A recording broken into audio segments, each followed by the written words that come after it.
There are going to be changes with Amazon KDP. It's not a matter of if, it's when.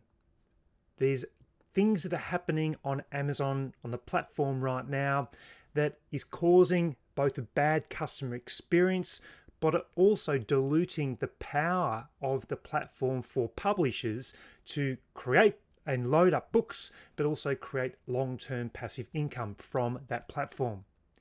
Now, my name's Romney, and thank you very much for joining the channel.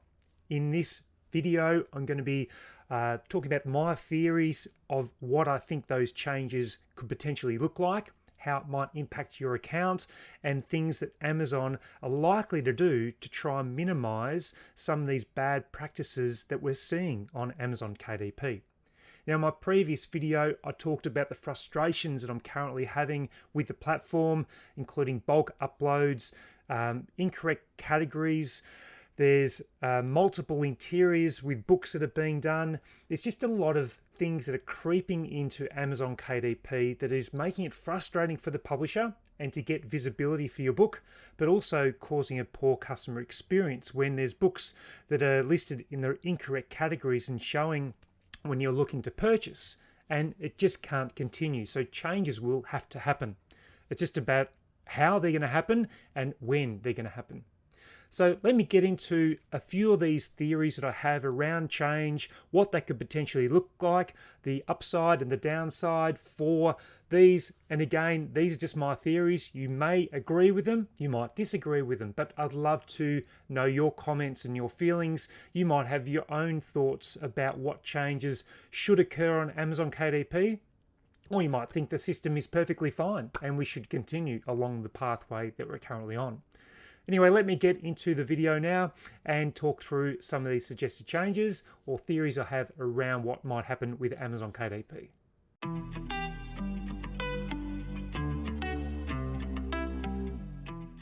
It really is time for change for Amazon KDP. But how's that going to look? What changes could potentially come into play to stop people maybe looking for a loophole for the way that they publish their books, try and take advantage of the way the system works? Let's have a bit of a deep dive into some ways that the changes might impact you, and maybe it could be for the betterment of the KDP platform for the long term.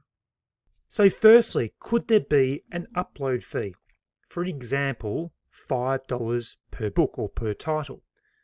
So what would this potentially reduce?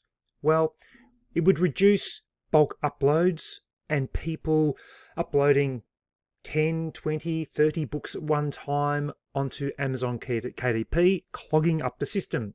And with bulk uploads, what that effectively is doing is reducing your opportunity to be seen.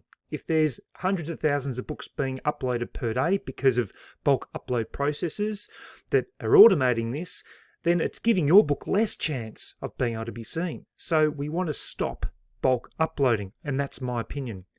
Also, if there's a fee, it could potentially increase the quality over quantity, because I'm sure the mindset would change for people if they had to pay $5. But what's the downside? Well, for those that are new to KDP or have limited budgets, it would potentially disadvantage you.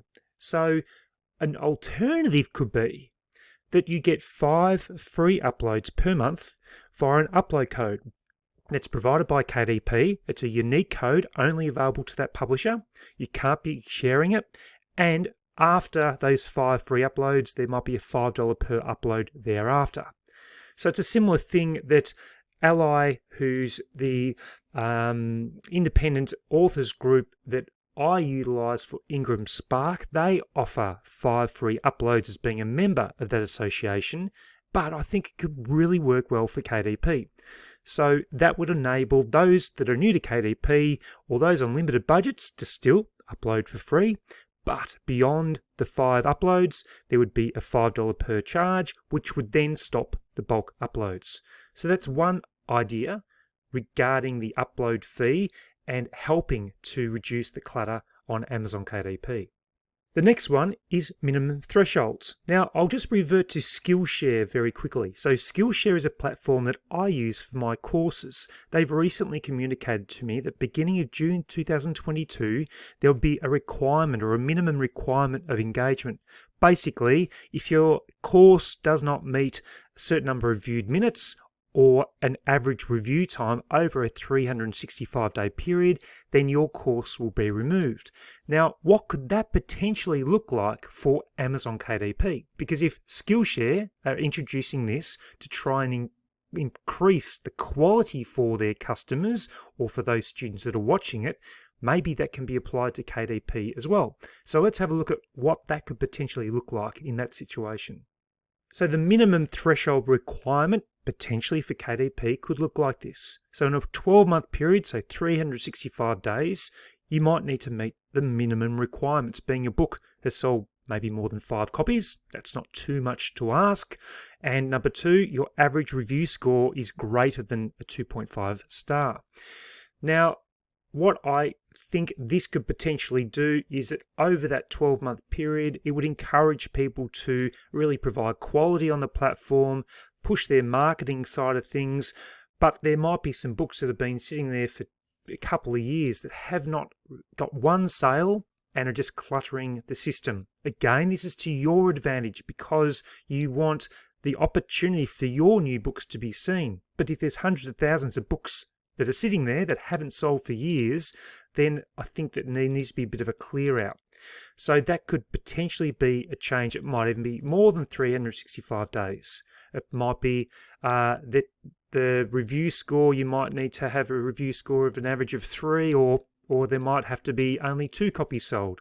So that's just something to consider for the minimum thresholds. The other thing I think they need to do is ensure that reviews that are verified are the ones that are counting, because I do see that books can get reviews with unverified reviews, meaning that the person hasn't actually purchased the book physically or even through Kindle, that are able to provide a review. And people can use systems like Facebook groups to provide hundreds and hundreds of reviews for free without actually purchasing the book.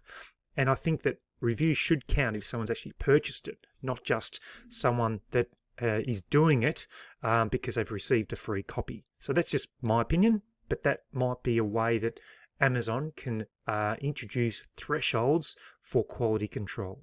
The next step could be a limitation on book uploads per 30 days. Now, I've got here a maximum of 20 books per month per account. Now, I think that 20 books per month per account is far too many anyway. However, it would certainly reduce significant bulk uploads, particularly if there was an upload fee beyond, say, 5 free books to begin with per month, and there might be a maximum book upload per day that would really help. So there could be limitations per 30 days to help with reducing, again, the clutter and the bulk uploading, and that would, again, be an advantage overall to those people that are really hoping for their book to be seen. And it would reduce the chances of people uploading 30, 40 books per month that are very similar, just a slight change in cover. And that needs to be changed, I think, with the quality control that Amazon implement. And the next one I want to cover is the quality control. I think there needs to be greater quality control from Amazon KDP themselves. I think they're letting too many books go through without doing a quality control check on them. So, for example, Ingram Spark have a quality and content integrity unit, and they check for books that are submitted through that platform for quality. If you don't meet their quality standards, your book gets rejected and doesn't get on the platform for global distribution. Therefore, it really does help with the quality that's being uploaded. So let me quickly show you what their content integrity guidelines are, and maybe there's a few of those that could at some point be implemented to Amazon KDP, and maybe they have their own set of rules and structures about quality control. But if they can stop some of the books or bulk upload books through their quality control to begin with, then it would reduce those number of books that are going onto the system that where people are trying to put 30 to 50 books up per day. So back in 2020, Ingram Spark introduced some further rules regarding quality control. So they have their catalog integrity guidelines. So they have summaries, workbooks, abbreviations, or similar type content without permission from the original author.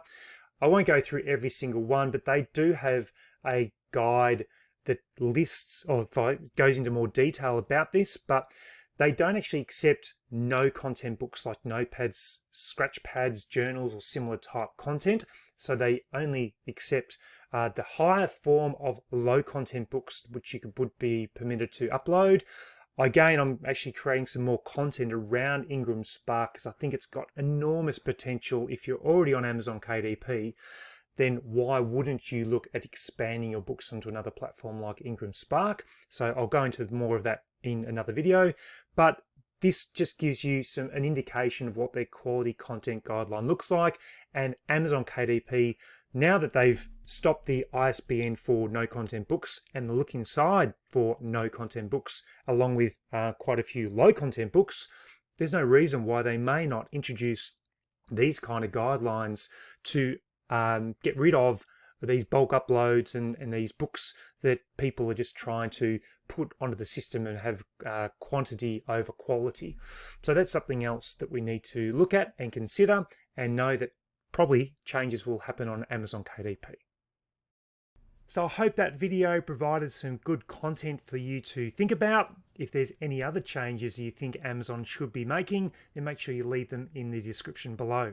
Also, if you are interested in any further information and knowledge that deep dives into Amazon KDP, check out the links below to the courses that I offer, but there's also plenty of free resources that I offer on my Gumroad store, so make sure you check that out. Lastly, please subscribe if you like the content that I provide on this channel, and until the next video, I'll see you then.